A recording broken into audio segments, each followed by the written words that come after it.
TNI Angkatan Udara merayakan hari jadinya ke-75 pada 9 April 2021. 75 tahun tentu saja merupakan usia yang cukup lama dalam hal pengabdian kepada nusa dan bangsa. Kita bisa melihat bagaimana keberhasilan TNI Angkatan Udara dalam hal operasi militer perang dan operasi militer selain perang. Dan saat ini kita mendapatkan kesempatan istimewa untuk bisa berbincang langsung dengan orang nomor satu dari TNI Angkatan Udara, yaitu dengan Kepala Staf Angkatan Udara, Marsikal TNI Fajar Prasetyo. Pak, terima kasih sudah bisa menerima Kompas TV. Ini adalah sebuah kesempatan yang sangat istimewa. Kita bisa melihat langsung bagaimana kemajuan dari TNI Angkatan Udara. Untuk perayaan yang akan digelar pada 9 April, khususnya HUT TNI AU ke-75. Bisa Bapak jelaskan secara sederhana, bagaimana Pak kilasnya? Terima kasih. Pertama-tama saya pada kesempatan ini akan menyampaikan ucapan terima kasih dan penghargaan yang setinggi-tingginya kepada seluruh prajurit TNI Angkatan Udara dan pegawai negeri sipil dimanapun berada dan bertugas. Terima kasih setinggi-tingginya atas dedikasi dan kerja kerasnya sehingga membawa TNI Angkatan Udara dapat melaksanakan tugas-tugas yang diberikan oleh pemerintah dan dipercayakan oleh rakyat Indonesia. Pada kesempatan ulang tahun ke-75 tahun saat ini karena masih dalam masa pandemi COVID-19 akan kita selenggarakan dengan sederhana. Tidak seperti sebelum terjadinya COVID-19 di mana kita biasa melaksanakan upacara cukup besar dengan melaksanakan berbagai atraksi udara maupun darat. Tetapi tahun ini kita melaksanakan dengan sederhana tanpa mengurangi hikmat dari upacara tersebut. Rangkaian upacara tetap dilaksanakan seperti dengan ziarah, lalu juga ada kegiatan-kegiatan lain, bakti sosial tetap kita laksanakan. Tetapi khusus untuk upacaranya itu sendiri, kita melaksanakan dengan sederhana.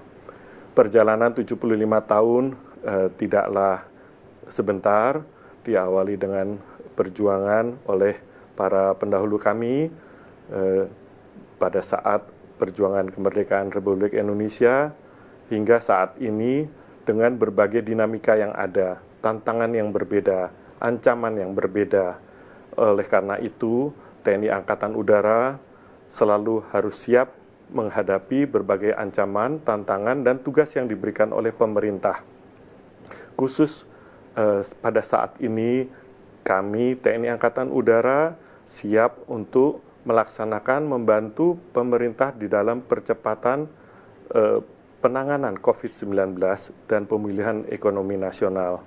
Kami sudah terlibat sejak awal, sejak munculnya pandemi COVID-19, dari kita menjemput para warga negara Indonesia di Wuhan, lalu kita membantu penjemputan APD-APD dari luar, hingga saat ini khususnya kita membantu pemerintah untuk melaksanakan vaksinasi secara massal.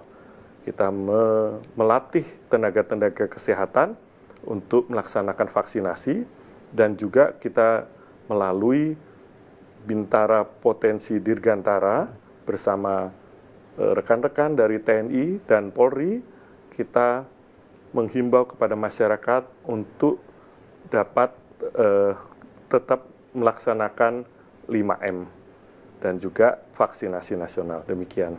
Nah, saat ini kita bisa melihat lagi Pak, mungkin masuk ke dalam, mungkin terkait dengan Lingstra ya, yang lebih luas. Misalkan kita melihat bagaimana kawasan yang saat ini sudah mulai bergejolak. Nah, bagaimana mungkin rencana strategis ke depan?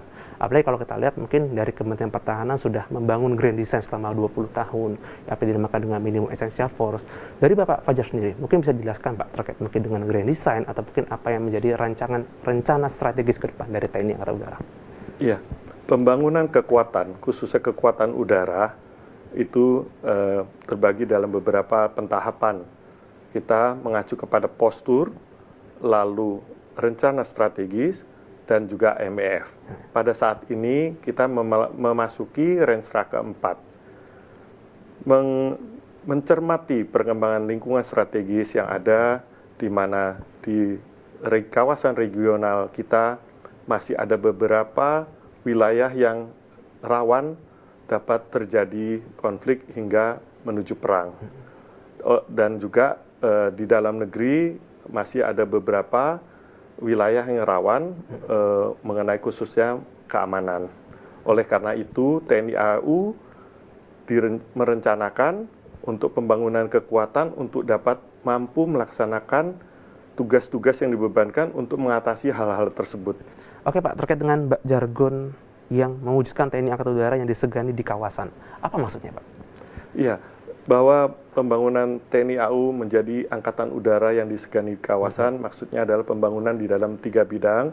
Yang pertama adalah pembangunan sumber daya manusia, kedua adalah pengembangan dan pembangunan kekuatan itu sendiri, dan juga organisasi yang dapat dijalankan dengan baik. Bagaimanapun secanggih alutsista apapun, itu tetap diawaki oleh manusia.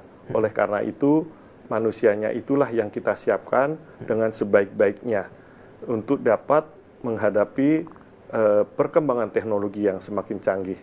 Demikian juga perkembangan alutsista sudah direncanakan oleh Kementerian Pertahanan untuk dapat diakuisisi, dan ini menyesuaikan dengan kemampuan negara. Dan juga untuk organisasi kami berupaya untuk melaksanakan validasi sehingga organisasi tersebut semakin modern dan efisien, serta dapat mengadopsi ataupun juga dapat menghadapi berbagai dinamika yang ada. Saya membaca ada 4 kemampuan inti yang dijabarkan. Yang pertama adalah control of the air, yang kedua air strike capability, yang ketiga air mobility, dan yang keempat adalah ice air. Sebenarnya Pak, secara fundamental seperti apa Pak maksud dari 4 pokok inti itu? Iya, itu adalah 4 kemampuan yang sebaiknya dimiliki oleh sebuah angkatan udara di negara manapun juga. Karena dengan kemampuan 4 itu bisa menghadapi ancaman-ancaman yang ada. Kemampuan itu dapat membantu satuan lain juga, maupun juga secara mandiri untuk menghadapi ancaman-ancaman dari luar maupun juga dari dalam. Oke Pak Fajar, kita masuk ke pembelian alutsista ya. Untuk mungkin rencana pengadaan alutsista kan tidak hanya pembelian pesawat tempur, tapi juga ada lain seperti ada helikopter atau pesawat angkut. Bisa dijabarkan Pak sampai saat ini bagaimana perkembangannya? Ya, di dalam Renstra yang ada dan juga adanya perkembangan, kami berkoordinasi terus dengan Kementerian Pertahanan dan Mabes TNI, khususnya terkait dengan hubungan internasional, lalu juga ancaman yang ada, serta kemampuan anggaran. Semua sebaiknya memang kita kembangkan, baik dari unsur tempur, unsur pendukung seperti angkut, helikopter, dan juga untuk intai dan pengamatan. Saya tidak bisa menyebut merek tertentu, tetapi semua akan kita kaji dengan sebaik-baiknya, menyesuaikan dengan teknologi yang semakin maju, dan juga untuk commonality dengan kesamaan tipe yang sudah ada, untuk lalu juga transfer of teknologi, dan juga demi dapat beroperasinya bersama-sama dengan satuan lain. Pak Kasal, apa pesan yang bisa disampaikan kepada generasi muda, khususnya generasi milenial? Ya, pesan saya untuk generasi milenial adalah pertama, jadilah seorang yang memiliki inovasi yang tinggi, karena inovasi tersebut dapat memajukan negara. Lalu yang kedua, tingkatkan literasi. Dari literasi tersebut semakin memperdalam dan memperkaya ilmu. Dan juga yang paling penting, capailah cita-cita kalian semua. Itu saja. Terima kasih. Oke, terima kasih banyak waktunya Pak Fajar. Tentu saja ini menjadi satu kesempatan yang sangat menarik bagi penonton Kompas TV untuk bisa menambah ilmu pengetahuan, tentu saja bagaimana ilmu kedirgantaran bagi generasi muda. Terima kasih banyak. Ya, terima kasih. Demikian wawancara saya dengan Kepala Staf Angkatan Udara Marsikal TNI Fajar Prasetya, di mana kita bisa melihat bagaimana pengembangan atau kekuatan yang dibangun oleh TNI Angkatan Udara ke depan. Diharapkan dalam beberapa dekade ke depan, TNI Angkatan Udara bisa bertransformasi menjadi TNI Angkatan Udara yang tentu saja tidak hanya disegani, tapi juga bagaimana bisa membangun kekuatan Angkatan Udara yang unggul, tidak hanya dibangun dari pembangunan sumber daya manusia, tapi juga bagaimana membangun alutsistanya, sehingga Angkatan Udara bisa disegani di kawasan. Junaidi Saputra, Bismo, Kompas TV, Jakarta.